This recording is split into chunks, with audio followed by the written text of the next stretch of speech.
नमस्कार। आज हम मल्टीपल चॉइस क्वेश्चन यानी कि एमसीक्यूज के बारे में थोड़ा सा पढ़ेंगे। जनरेटर के एमसीक्यूज। इसमें ये पहला question, a 4 pole 1200 RPM alternator will generate EMF, यानी कि एक 4 पोल और 1200 आरपीएम का अल्टरनेटर कितनी फ्रीक्वेंसी का ईएमएफ जनरेट होगा। तो जैसा कि अपन जानते हैं कि एनएस क्या होता है, 120 F अपॉन पी। फ्रीक्वेंसी निकालनी है तो फ्रीक्वेंसी क्या होगी, NS into P upon 120। NS यहाँ पर दे रखा है 1200 आरपीएम, यहाँ 1200 लिख दे। पी कितने दे रखा है, 4 और 120। इसको अपन काटेंगे तो इसका आंसर आएगा 40 हर्ट्ज, यानी कि 40 हर्ट्ज इसका आंसर आएगा।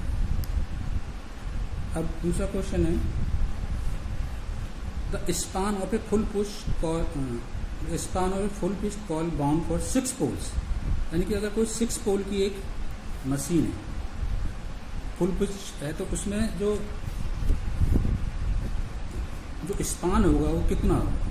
ये एक्चुअल में मैकेनिकल डिग्री में दे रखा है। तो अगर ये आपके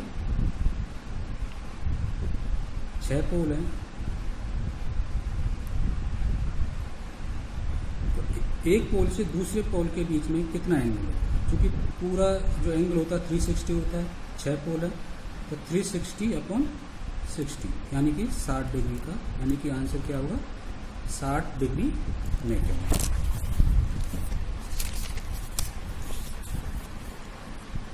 तीसरा क्वेश्चन है, the pitch factor for a 2/3 short pitch coil.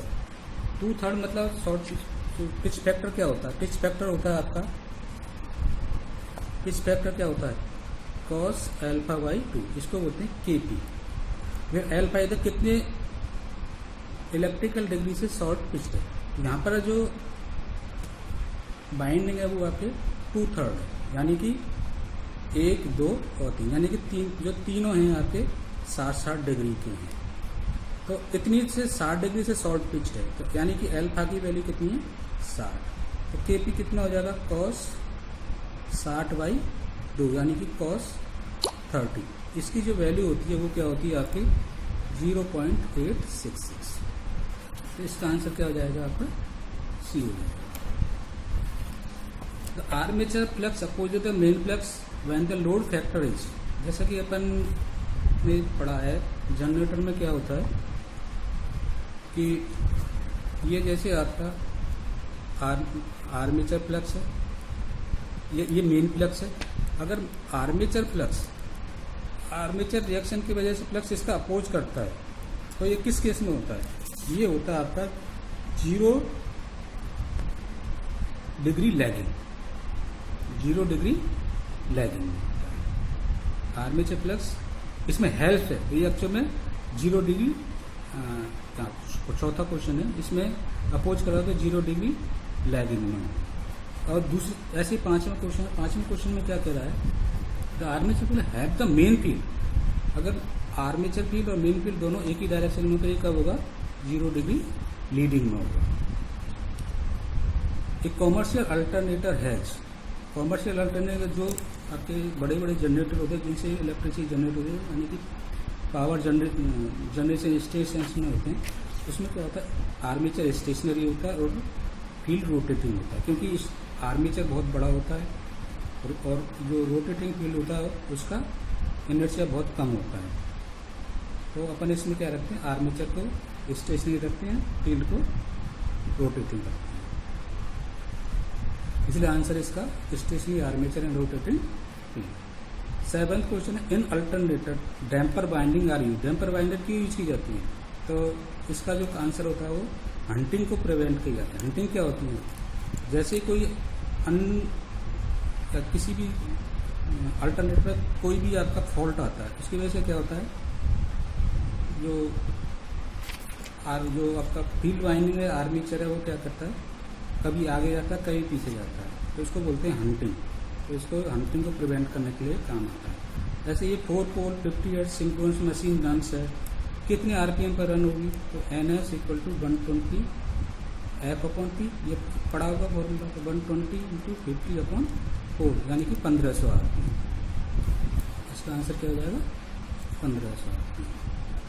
Voltage regulation of alternator में भी नेगेटिव।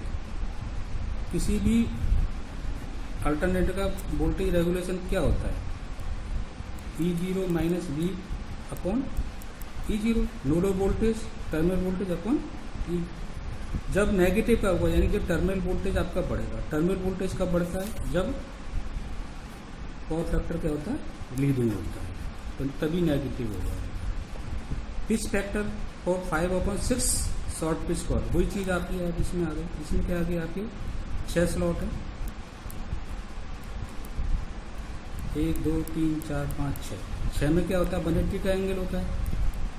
एक से शॉर्ट पिच है तो 1/6 इंटू 180 यानी कि 30 डिग्री का एंगल होगा। और ये क्या होता है? cos 30/2 kp। तो cos 15 की जो वैल्यू होती है वो क्या होती है? 0.966। आर्मेचर, तो ये आंसर हो जाएगा। Armature reaction and electrical machine is effect of. Actual में आर्मेचर रिएक्शन क्या है? तो आर्मेचर रिएक्शन क्या होती है? आर्मेचर रिएक्शन होती है मेन फील्ड पर आर्मेचर फ्लक्स का क्या इफेक्ट है, यानी कि मेन फील्ड पर आर्मेचर फ्लक्स कितना इफेक्ट डाल रहा है, वो कहलाता है आपका आर्मेचर रिएक्शन। ये इसका ए आंसर है।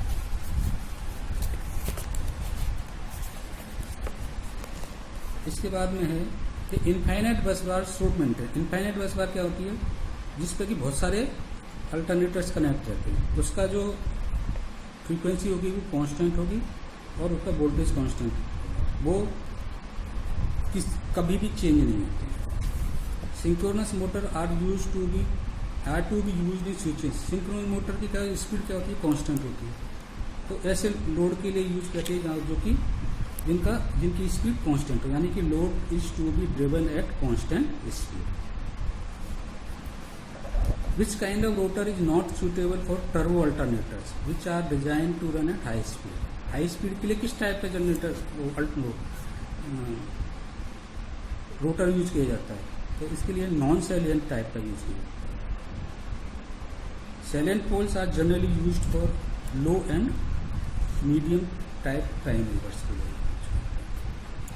N alternator is said to be over excited when it is operating it. Alternator over excited मतलब क्या है? अपन फील्ड करंट को बढ़ाते हैं। फील्ड करंट को बढ़ाने से क्या होगा? वो लीडिंग पावर फैक्टर पर काम करने लग जाएगा। As the speed of alternator increases, alternator की स्पीड बढ़ती है तो क्या होता है? एफ इक्वल टू क्या होता है? NS into P upon 1.2। Speed बढ़ेगी तो फ्रीक्वेंसी बढ़ेगी, तो फ्रीक्वेंसी इंक्रीज हो जाती है। In order that two alternators be put in parallel which of the following factors should be identical for both. अगर जब हम दो अल्टरनेटर्स को पैरेलल में लगाते हैं तो इसमें क्या होता है? वोल्टेज सेम होना चाहिए, फ्रीक्वेंसी भी सेम होनी चाहिए और फेज सीक्वेंस भी सेम होना चाहिए, यानी कि इसका आंसर हो जाएगा all of the. Pitch factor is a ratio of the EMF. Pitch factor क्या होता है? केपी। केपी क्या होता है? Short pitch coil to full pitch coil, यानी कि voltage in short pitch coil upon voltage in full pitch coil.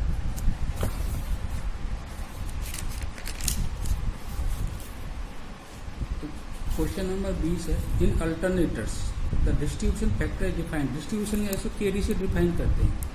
ये क्या होता है? डिस्ट्रीब्यूटेड बैंडिंग टू कंसंट्रेटेड, यानी कि voltage in distributed winding upon voltage in concentrated winding. तो इसका आंसर हो जाएगा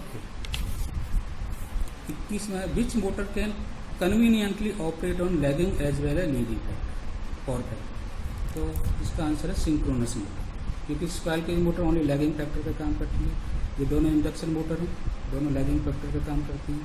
ये जो सिंक्रोनस मोटर होती है वो leading as well as lagging, यानी कि अगर अपन इसके फ्लक्स को चेंज करते हैं, यानी कि जो मेन फ्लक्स है, यानी कि इसके जो डीसी फ्लक्स है उसको चेंज करके इसको अपन lagging as well as leading power factor work करा सकते।